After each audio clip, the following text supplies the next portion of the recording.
Tu n'es pas en retard. Ce que tu traverses en ce moment n'est pas une erreur de parcours. Ce n'est pas un vide inutile, ni une parenthèse perdue, même si tout te semble silencieux, même si le temps paraît suspendu, même si rien ne semble vraiment avancer à l'extérieur. Ce que tu vis n'est pas un retard, c'est une préparation. Et comprendre cette différence change entièrement la manière dont tu traverses cette phase.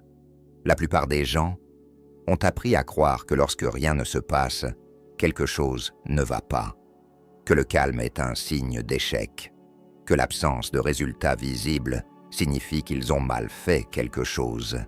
Mais la réalité fonctionne autrement. Le chant quantique ne commence jamais par préparer les événements. Il commence par préparer celui qui va les vivre. Parce qu'un résultat, sans la stabilité intérieure pour l'accueillir, ne dure jamais.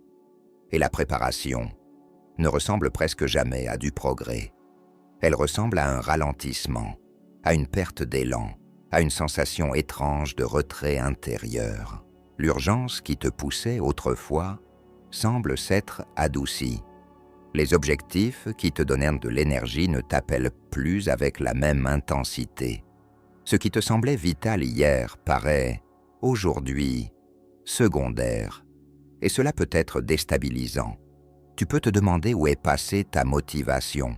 Pourquoi tu ressens moins cette faim, cette tension, ce besoin de prouver ou d'atteindre. Mais ce n'est pas un manque, ce n'est pas une chute, c'est un ajustement.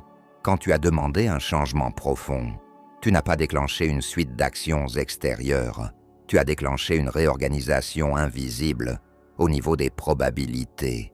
Et une probabilité ne peut pas se matérialiser proprement si ton état intérieur est encore accordé à une ancienne version de toi.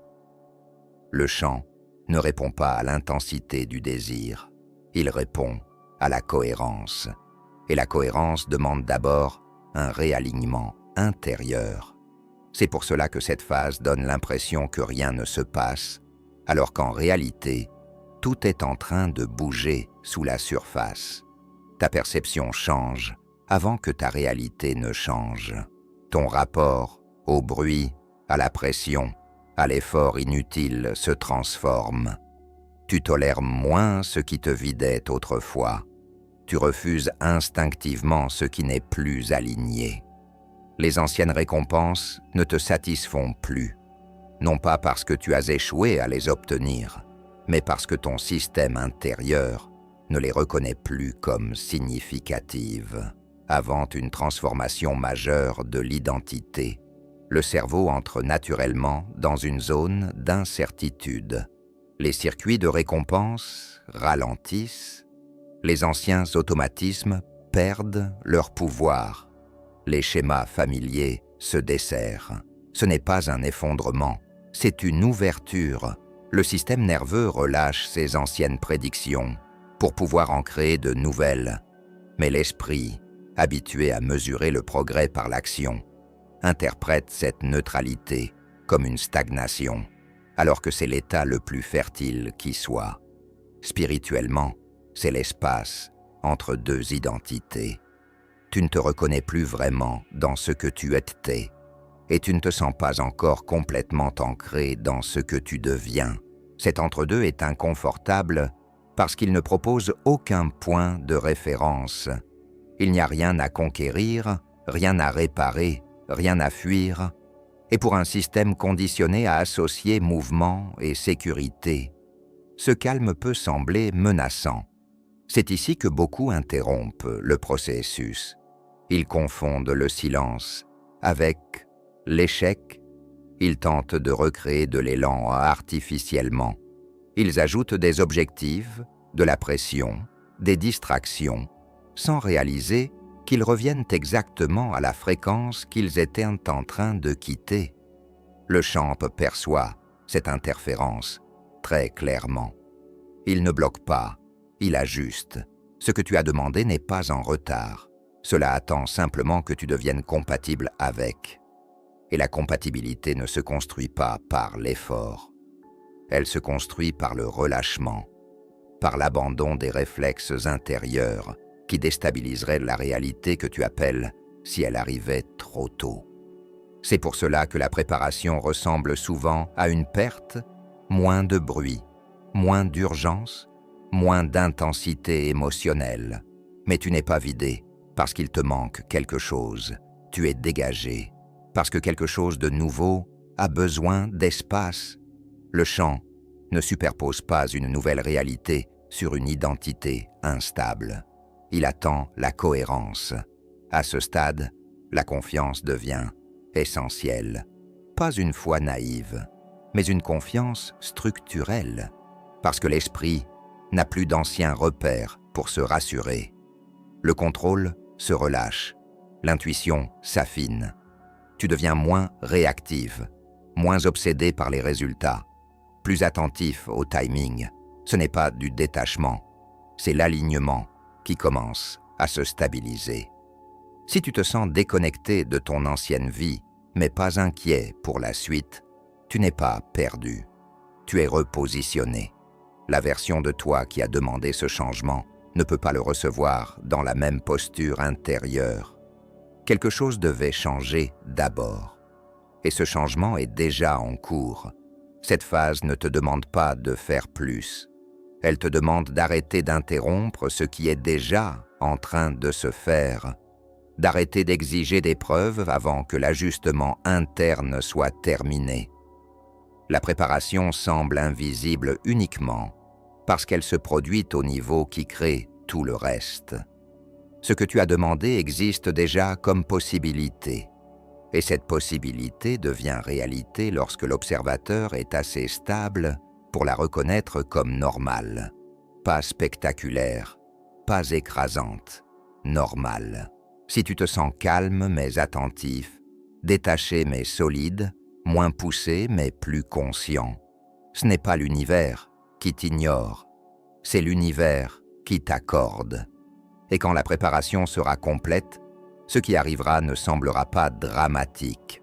Cela semblera évident, inévitable, comme quelque chose qui trouve enfin sa place. La partie la plus difficile de cette phase est qu'elle ne donne rien à mesurer, aucune confirmation extérieure, aucun signal clair, aucun applaudissement. Mais ce que tu vis n'est pas rigide, c'est fluide. Le chant ne rajoute pas de l'énergie, il enlève les interférences. Et le silence n'est pas une absence, c'est un espace qui se crée. C'est pour cela que la vie semble ralentir autour de toi. Les conversations paraissent répétitives.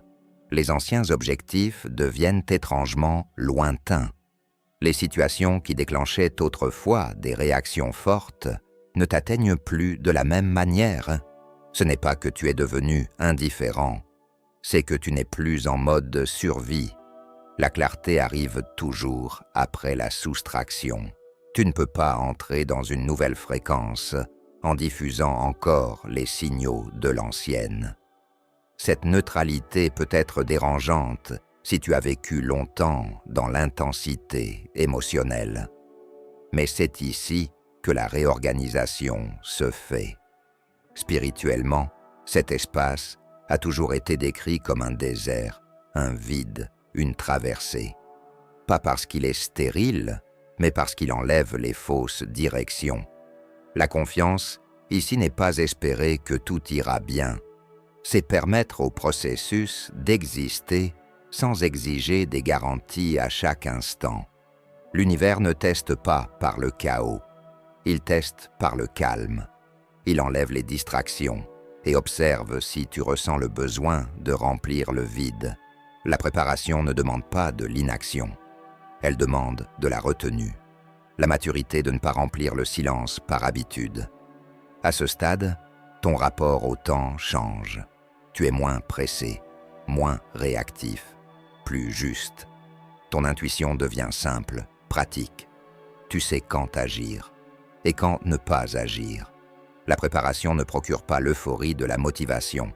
Elle apporte une stabilité discrète.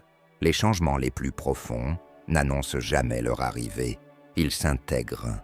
Si tu es dans cette phase, ton rôle n'est pas d'accélérer, c'est de rester présent, sans chercher à définir ce qui vient.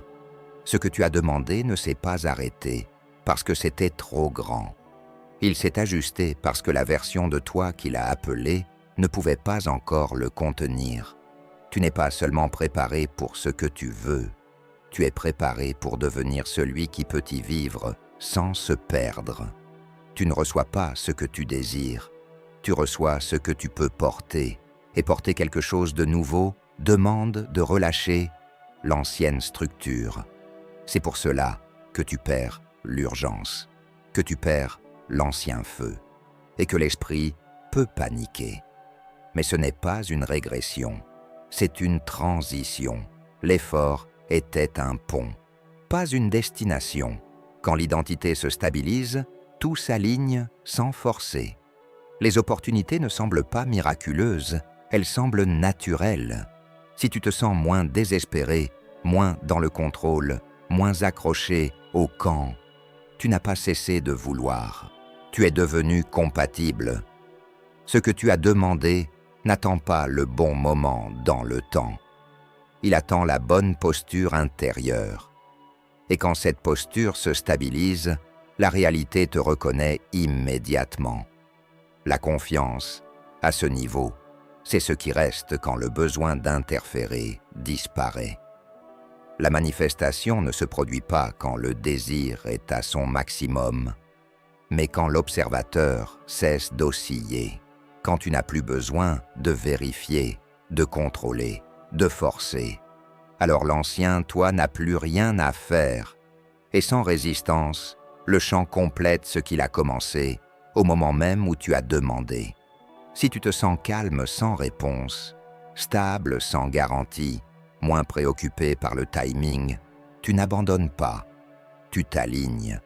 Et quand l'alignement est complet, la manifestation ne semble pas magique, elle semble juste, parce que la seule chose qui se tenait sur le chemin, c'était l'interférence. Tu n'étais pas retardé, tu étais préparé. Et la préparation se termine au moment précis où tu n'as plus besoin de preuves.